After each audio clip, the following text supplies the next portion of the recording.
Hello മക്കളെ, അപ്പോൾ നമ്മൾ +2ലേക്ക് കടന്നിരിക്കുകയാണ്. +2 ക്ലാസ്സുകളൊക്കെ സ്റ്റാർട്ട് ചെയ്ത് തുടങ്ങിയിട്ടുണ്ട്. CBSE കുട്ടികൾക്ക്, അതുപോലെ സ്റ്റേറ്റിലെ കുട്ടികൾക്കും ക്ലാസ്സുകളൊക്കെ സ്റ്റാർട്ട് ചെയ്ത് വരാനൊക്കെ പോവുകയാണ്.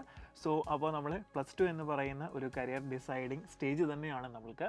അപ്പോൾ നിങ്ങൾ എന്ത് ചെയ്യാണ്, +2 വെറുതെ നമുക്ക് ബോർഡ് എക്സാം മാത്രം പഠിച്ച് നമ്മൾ മുന്നോട്ട് പോയി കഴിഞ്ഞാൽ നമ്മൾ ശരിയാവുമോ? ഇല്ല അല്ലേ? നമ്മൾ കുറച്ചും കൂടി സീരിയസ് ആയിട്ട് തന്നെ കാണണം. കാരണം +2ന് ശേഷം എന്ത് ഓപ്റ്റ് ചെയ്യണം എന്നുള്ളൊരു സംശയം നിങ്ങൾക്ക് എല്ലാവർക്കും ഉണ്ടാവും അല്ലേ? അപ്പോൾ അതിനുള്ള കുറച്ചൊരു ഉത്തരങ്ങളൊക്കെ ആയിട്ടാണ് ഞാനിപ്പോൾ ഇവിടെ വന്നിട്ടുള്ളത്. നമുക്കറിയാം +1ൽ നമ്മൾ കുറച്ച് ചാപ്റ്റർ മാത്തമാറ്റിക്സിൽ പഠിച്ചിട്ടുണ്ട് അല്ലേ? ഏതൊക്കെയാണ്? Sets, then relation and function, trigonometry, then permutation, combination, binomial theorem, probability, statistics, അങ്ങനെ കുറേ ചാപ്റ്റേഴ്സ് നമ്മൾ പഠിച്ചു അല്ലേ? ദെൻ ഇതിൽ കുറേ ചാപ്റ്ററിൻ്റെ എന്താണ് കണ്ടിന്യൂവേഷൻ ഇവിടെ വരുന്നുണ്ട്. അതായത് 12th നമുക്ക് വരുന്നുണ്ട്. അപ്പോൾ ഞാൻ പറയാം, റിലേഷൻസ് ആൻഡ് ഫംഗ്ഷൻ എന്ന് പറയുന്ന ചാപ്റ്റർ വരുന്നുണ്ട്, 3 ഡയമെൻഷണൽ ജോമെട്രി കണ്ടിന്യൂഷൻ വരുന്നുണ്ട്, പ്രോബബിലിറ്റി വരുന്നുണ്ട്. ഇങ്ങനെ കുറേ ചാപ്റ്റേഴ്സ് എന്ത് ചെയ്യുന്നുണ്ട്, കണ്ടിന്യൂഷൻ ആയിട്ട് നിങ്ങൾക്ക് പഠിക്കാൻ വേണ്ടിയിട്ടുണ്ട്. അപ്പോൾ എന്താണ് ഞാൻ ഇത് പറഞ്ഞു വരുന്നതെന്ന് വെച്ചാൽ, നമുക്കറിയാം +1ൽ നിങ്ങൾ കുറച്ച് ചാപ്റ്റർ പഠിച്ചു, അത് അവിടെ ഉപേക്ഷിച്ച് കഴിഞ്ഞിട്ട് +2ലേക്ക് വന്നു കഴിഞ്ഞാൽ ശരിയാവത്തില്ല. നമ്മൾ എന്ത് ചെയ്യണം, +2 ഇതിൻ്റെ ഒരു കണ്ടിന്യൂഷൻ ആണ് നിങ്ങൾ മനസ്സിലാക്കുക. ഇപ്പോൾ സെറ്റ്സ്, റിലേഷൻസ് ആൻഡ് ഫംഗ്ഷൻ എന്ന് പറഞ്ഞ ഒറ്റ ചാപ്റ്ററായിട്ടാണ് എന്ത് ചെയ്യുന്നത്, എൻട്രൻസ് പോലെയുള്ള എക്സാംസിന് ഇത് ചോദിക്കുന്നത്. അപ്പോൾ സെറ്റ്സ് നിങ്ങൾക്ക് കൃത്യമായിട്ട് അറിയത്തില്ലെന്നുണ്ടെങ്കിൽ, റിലേഷൻസ് ആൻഡ് ഫംഗ്ഷൻ കൃത്യമായിട്ട് അറിയത്തുണ്ടെങ്കിൽ 12ലെ ആ ഒരു ചാപ്റ്റർ നിങ്ങൾക്ക് വളരെയധികം ബുദ്ധിമുട്ടായിട്ട് വരും.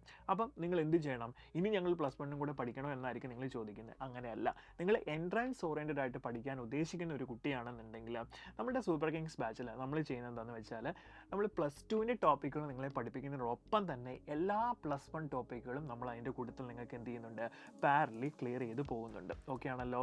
സോ അപ്പം എൻട്രൻസ് എക്സാമിന് നമുക്ക് എന്ത് ചെയ്യണം, +2 മാത്രമല്ല നമുക്ക് എക്സാം ആയിട്ട് വരുന്നത്, സിലബസിൽ +1 കൂടി എന്ത് ചെയ്യുന്നുണ്ട്, നമ്മൾ പഠിച്ചേ പറ്റുള്ളൂ അല്ലേ? സോ +2 പഠിക്കുന്നിടയ്ക്ക് നമ്മൾ ഇനി എങ്ങനെ +1 പഠിക്കുമെന്നുള്ള ഒരു സംശയം നിങ്ങൾക്കുണ്ടെങ്കിൽ അതിനുള്ളൊരു ഉത്തരവാണ് ഞാനിപ്പോൾ തന്നത്. നമ്മുടെ സൂപ്പർ കിങ്സ് ബാച്ചിൽ വളരെ സ്ട്രക്ചേർഡ് ആയിട്ടാണ് നമ്മൾ എന്ത് ചെയ്ത് ക്ലാസ്സുകൾ ഓർഗനൈസ് ചെയ്തിട്ടുള്ളത്. +2ൻ്റെ ഓരോ ചാപ്റ്റർ കഴിയുന്നതിനനുസരിച്ച് തന്നെ നമ്മൾ എന്ത് ചെയ്യുന്നുണ്ട്, പാരലി നമ്മൾ +1ലെ ഓരോ ചാപ്റ്റേഴ്സും എന്ത് ചെയ്യുന്നുണ്ട്, അതേ ഓർഡർ കവർ ചെയ്ത് പോകുന്നുണ്ട്. ഇനി ഞാൻ പറഞ്ഞ പോലെ തന്നെ നമുക്ക് എങ്ങനെയാണ് ഈ ബോർഡ് എക്സാമിനും എൻട്രൻസിനും തമ്മിലുള്ള ക്വസ്റ്റ്യൻസ് വ്യത്യാസമുള്ളത്. നമുക്കറിയാം ഇപ്പോഴത്തെ ബോർഡ് എക്സാം ക്വസ്റ്റ്യൻസ് കുറച്ച് ടഫാക്കി കൊണ്ടുവരുന്നുണ്ട്. നേരത്തെ ബോർഡ് എക്സാമൊക്കെ വളരെ സിമ്പിളായിട്ടാണ്. ഇപ്പോൾ സ്റ്റേറ്റിൻ്റെ നോക്കിയാൽ വളരെ ഡയറക്റ്റ് ആയിട്ടുള്ള ചോദ്യങ്ങളായിരുന്നു ചോദിച്ചുകൊണ്ടിരുന്നത്. CBSE ആണെങ്കിലും അത്രയും പ്രശ്നമില്ലാത്ത ചോദ്യങ്ങളുണ്ടായിരുന്നു. പക്ഷേ ഇനിയുള്ള കാലങ്ങളിൽ നമ്മുടെ ബോർഡ് എക്സാമുകൾ പോലും അത്രയ്ക്കും ടഫായി വന്നുകൊണ്ടിരിക്കുകയാണ്. സോ ഈ ഒരു സമയത്ത് നമ്മൾ വെറുതെ ഒരു ക്ലാസ്സിൽ പോയി റെഗുലറായിട്ട് പഠിച്ചാൽ മാത്രം നമുക്ക് ബോർഡ് എക്സാമിന് നല്ല സ്കോർ ലഭിക്കണമെന്ന് നിർബന്ധമില്ല.